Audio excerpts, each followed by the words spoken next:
Hello, fellow YouTubers. LegoEWC Stop Motioner here. Welcome to viewers new and old. And in today's video, I thought I'd do a countdown of my top favorite pickups from 2024. I know it's late. I normally do this on New Year's Eve. I'm sorry about that. Time just kind of got away from me on New Year's Eve. And thing is, I just don't know if I can do it for Transformers anymore because I still love Transformers. I have a huge collection of it. It's just, I feel like at this point, I'm kind of filling in gaps in my collection at this point. I feel like I've gotten most of the figures and characters that I really, really wanted. And there's really only a couple figures out of the ones I get every year that I'm like really, really excited about and think is deserving of a spot on my list. So going forward, I'm just gonna lump in everything that I collect. Lego, Transformers, Sonic figures, just whatever. I don't know how many people feel about that. Some people might be a little bummed that I'm straying away from just being Transformers, but I just want to be able to talk about the things that I enjoy, and I still enjoy Transformers, but I branched out a little bit in what I collect. I collect Lego, which I haven't collected for a while. I started collecting Sonic figures. I've started a Super Smash Bros. Collection, so I've got some figures from other franchises. That's what I'm hoping to do, is just talk more about all my figures and not just my Transformers. So that's what I'm hoping to do with this channel in the future. So anyway, before we get into the top 8 figures, yes, there's 8. There were other things I was thinking about including, but I just couldn't in good conscience add more figures to make it 10. So it's going to be 8. But first off, we have some disappointments for the year. The Transformers 1 Optimus Prime, I don't know, it's not bad. It's just, for how much I love Transformers 1, again, I thought it was a fantastic movie, like a lot of people did. I think this figure is just kind of average, and I feel like an Optimus, for a movie that good, really deserves a better figure. I know he's a deluxe, so it's not going to be like the most out of this world thing, but at the same time, I still think it could have been better as a deluxe. Like, the vehicle mode is gappy, transformation is fine, robot mode looks fine, posability though doesn't really knock my socks off, and the paint, oh man, the paint just really, it's just, a lot of it's just so flat, and when you see on the box or the figure, it just looks so glossy, just awesome, and this figure just doesn't have that. And I fully believe Hasbro could have given more of a glossy finish, and they just didn't want to because they didn't want to put the money or effort into it. So it's not a bad figure, just, I don't know, I think he should have been better. Next disappointment is Heavy King. I don't think this figure is bad, I don't know, I've come to expect better from Jakks, especially for the hard-boiled heavy type figures, because first, there was the Egg Robot, which I know isn't technically a hard-boiled heavy, but it's similar body type. And that figure was just somehow one of their best figures that they've ever made. And then Heavy Gunner came out, and I thought he was fantastic. Then we got Heavy King, and I don't know.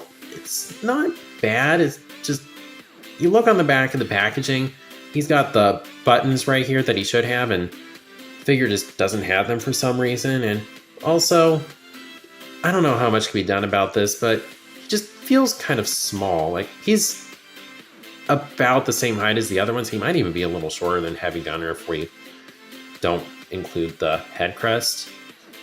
And Heavy King is huge in Sonic Mania, so like I said, not a bad figure. It's just not quite what we expect from Jakks. Now, this guy's not a disappointment. This is the honorable mention. We have Fang the Hunter. I had such a hard time finding this figure because first off, I remember he was in the standard release of the 2.5-inch figures. I saw that wave at Target. Someone had beat me to it already and managed to get this figure. Then my Target just, apparently they don't carry these anymore. I think that's a common thing now. Target just quit carrying the 2.5-inch figures, which is really annoying. So now pretty much the only way to get them is in the check lanes. I was really excited when I saw I was getting released in the check lanes. And then for some reason, my main Walmart that I go to was not getting this way. They were just not doing it. So then in December, I ended up going out of town and I went to Walmart there and boom, there he was. So I guess this is just what I have to do now whenever I can't find a figure, is just travel somewhere else. Yeah, it's a really good figure. He looks fantastic. It's awesome to have a Fang figure, but I just don't think he was quite worthy of being on the list of best figures of the year, or just best pickups of the year, but I thought I'd mention him. So, with all that out of the way, my complaining and ranting and what have you, I'd say we can move on to the top 8 pickups of 2024. Starting off with, at the number 8 spot, we had the LEGO Star Wars Captain Rex's Y-Wing Microfighter. Now, did I buy this for the Captain Rex minifigure? Of course, who didn't? I was very excited to see that this minifigure was going to get a release in a smaller set. I understand LEGO wanting to put desirable minifigures in bigger sets. I get it. That's going to increase the chances of people buying those sets. But putting them in the $650 vendor, that was ridiculous. This isn't like some cult favorite character that only a select group of people will want. This is a character that most LEGO Star Wars collectors will want to have in their collection. And the thing is, despite the fact that Captain Rex, I think it was being kind of one of my Star Wars characters, like he was one that was introduced in the era that I was a kid and when I was getting into Star Wars, I somehow never got a minifigure of him. Even though back in 2013, I know he came out in a set that wasn't very expensive at the time. That set goes for like hundreds of dollars nowadays. But I just somehow never got a minifigure of him.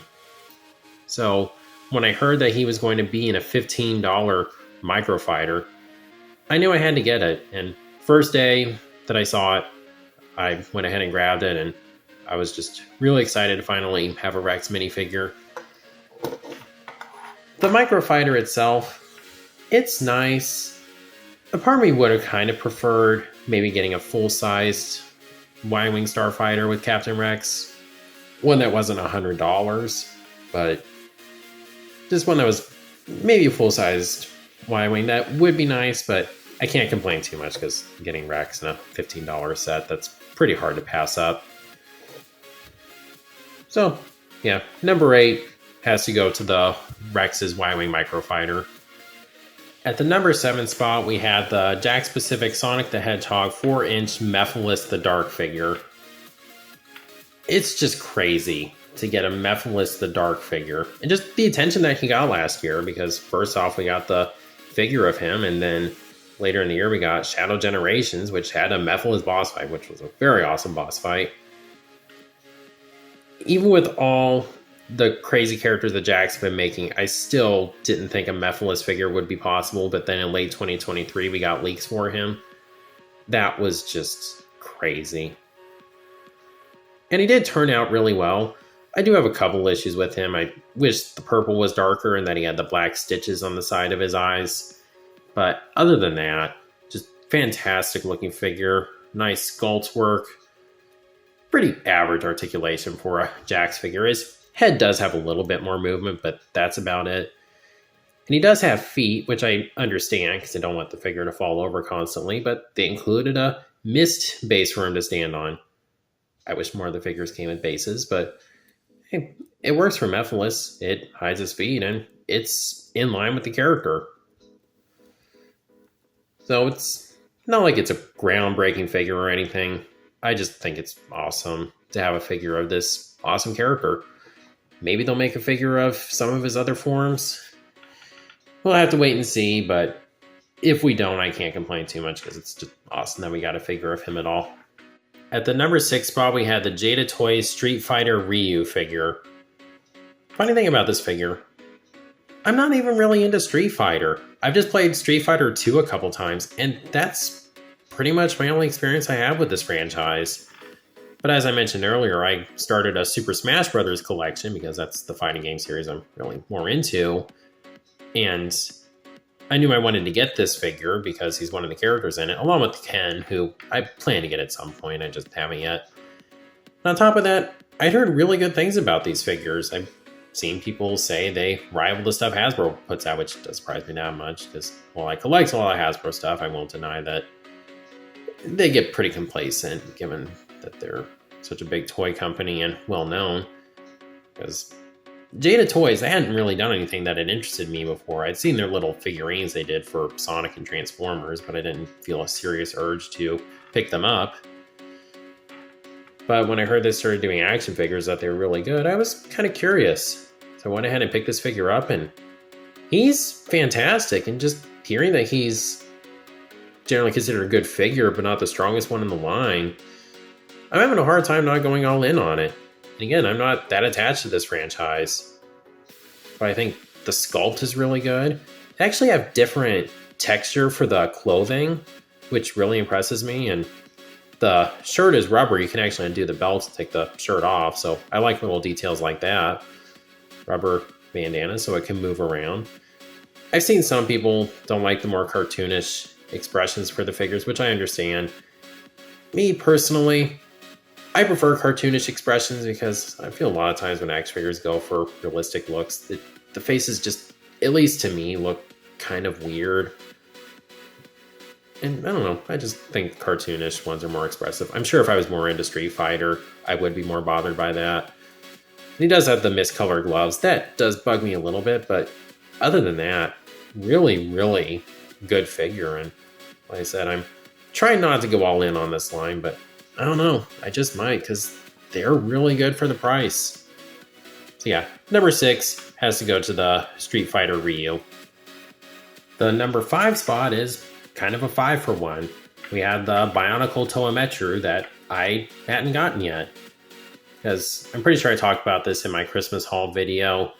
But back when I first got into Bionicle in 2014, I remember just watching some of the movies, and I just thought the characters looked so cool, and I really wanted sets for them, but naturally, those figures hadn't been available for years.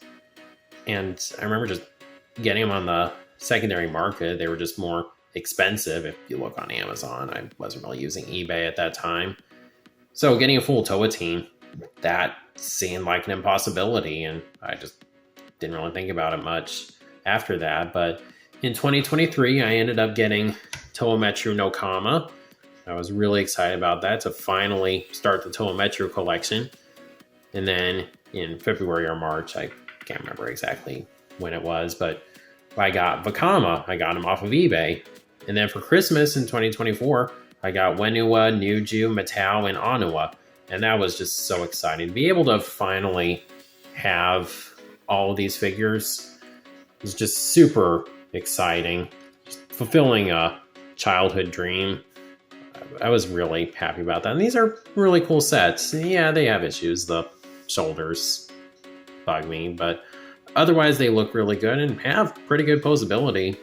Knees were pretty revolutionary for Bionicle at the time, so they get points for that. I know the Rock Sheet introduced them before that, but on a Towa team at least, we'll say that. So I am kind of cheating on this one, including multiples, and this won't be the last time I do that on this list, but number 5 has to go to the Towametru. At the number 4 spot, we had the Jakks Pacific Sonic Movie 3 5-inch Sonic action figure. I'll admit, initially I was skeptical.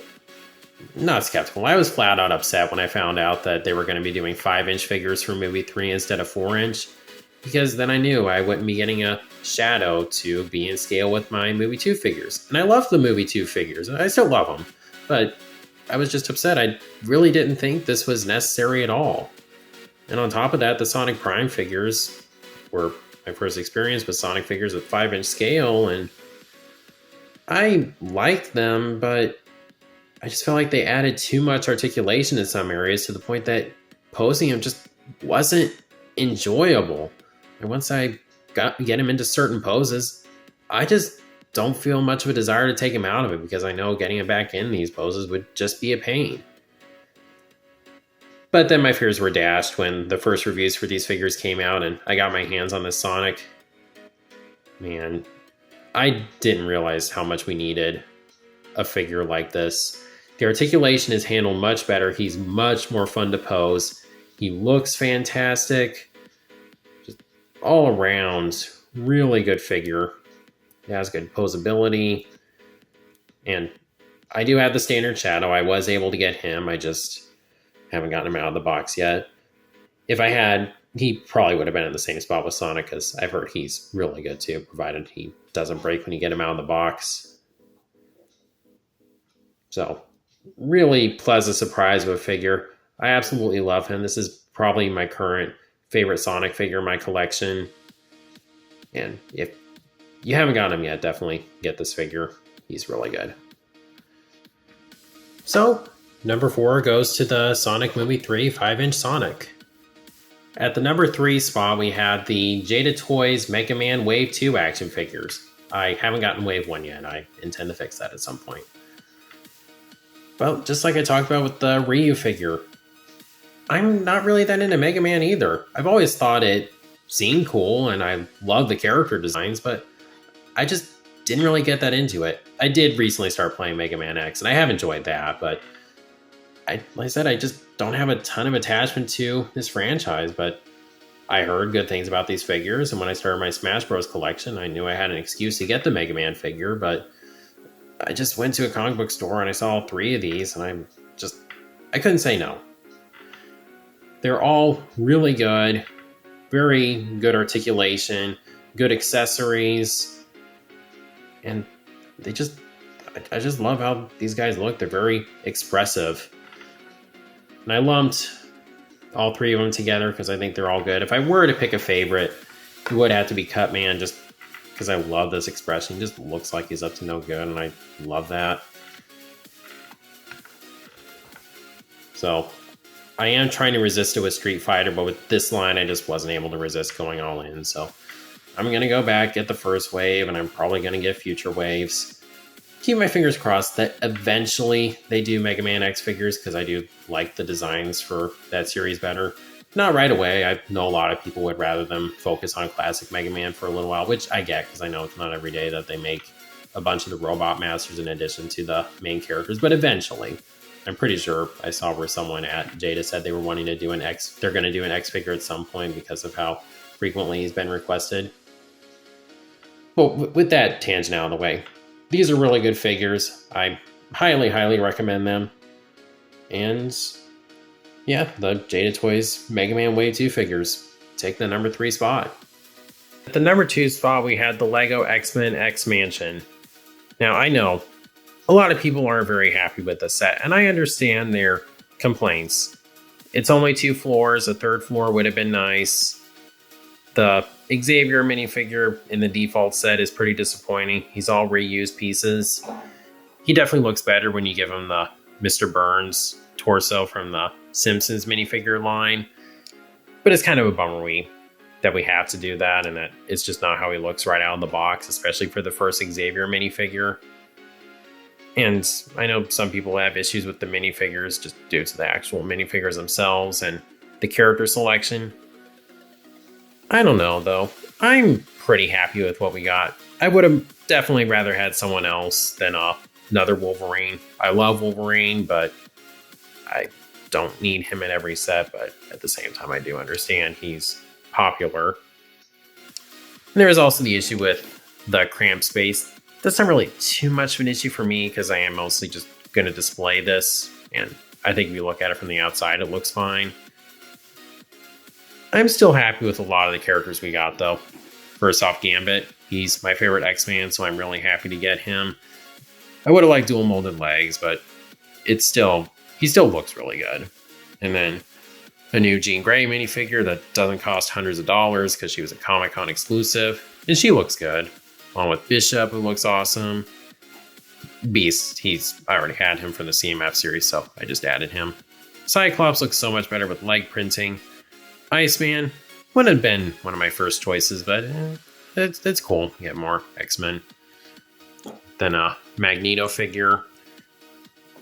It's a set I'm happy with. It has a lot of neat callbacks to previous X-Men stuff, and I mentioned this in the Christmas haul video, but I hadn't really gotten into X-Men that much until just last year when I watched the animated series and some of the live action movies and the 97. But when I got into it, I really got into it. I love this franchise. I'm looking forward to seeing them show up in the MCU now. And when I heard we were getting an expansion, it was just really exciting, and I'd say it delivered for the most part. Is it perfect? No, but I still like it, and I'd say it's worthy of my number 2 spot. And my number 1 spot, it's 86 Commander Class Optimus Prime. Come on, this figure is just so awesome. You know me, I liked the Earthrise Optimus, but I had my expectations really high for that figure. I was just expecting it to be the ultimate Transformer, just the greatest Optimus Prime ever made. And I don't know, he fell kind of flat for me because he has giant chest, T-Rex arms, so you can't really get him in that many poses. Face is barely painted. The trailer was not a good size, in my opinion. You could barely fit anybody. The only one I was able to easily fit in there was Earthrise Cliffjumper. There might have been someone else, but the thing I always say is, it's not that the trailer is big enough to hold Cliffjumper, it's that Cliffjumper was small enough to fit in it. So I just wasn't very happy with it, and the trailer, and on top of that, it just couldn't really do much of anything. Now this one, it doesn't do as much as the Kingdom Rodimus Primes trailer either, but at least it comes with roller. Hasbro, was that so hard? Has this little turret thing and nice place to store the accessories, and you can actually fit more standard deluxe size Autobots in there, which I really appreciate. Set the trailer to the side though and just talk about how awesome this figure is. The posability is so much better. His proportions are better, his arms are a better size. He has butterfly joints, so he can actually hold the Matrix in front of his chest and also hold the gun like this. The Earthrise one couldn't even do that. And I feel like being able to do this pose isn't that much to ask for. The paint is so much better. His face is actually painted, his eyes, and just the inner part behind the faceplate. Transformation is really fun. A lot of it is pretty standard affair for Optimus, but it's still really enjoyable. Truck mode looks really good. I really like how they did the legs. He doesn't have the visible wheels on the back, which I don't mind that much, but if we're going for animation accuracy, I do prefer this look. And the truck bed, it actually looks good. It doesn't just look like his legs flipped up. They actually did a good job with it, and the feet do stick off the back, but it's not that horribly noticeable. If I were to come up with any complaints with this figure, it'd really just be nitpicks. He's got some back kibble, but with how the transformation works, I don't think it's that bad. And that's really it. Otherwise, I think they knocked it out of the park with this figure. I remember seeing a lot of people feeling that we didn't need a Commander Class Optimus Prime, but after the Kingdom Rodimus Prime, a figure that I absolutely love, I was excited to see what they could do, and I'd say they pulled it off. I definitely want to review this figure at some point. He's just amazing. Hasbro, they actually did a pretty good job with this one. So my number 1 pickup for 2024 is definitely the 86 Commander Class Optimus Prime. So yeah, that's pretty much going to do it for my favorite pickups of 2024. I hope you've enjoyed watching this video. I know it's very different. My countdown for best figures of the year has in the past been just Transformers, but like I said, I just don't buy as many Transformers every year that just really stand out to me. And last year was just kind of a year of experimenting, just trying out collecting some different things. So let me know what you think of this. This is something I would like to do more in the future, just talk about figures in general that I managed to get rather than just restricted to Transformers and trying to find 10 that really stood out to me. So yeah, those are my favorite things I got last year. So let me know what you think and tell me what your favorite thing is that I showed off in this video is. And if you like this video, please be sure to like, share, subscribe, and God bless.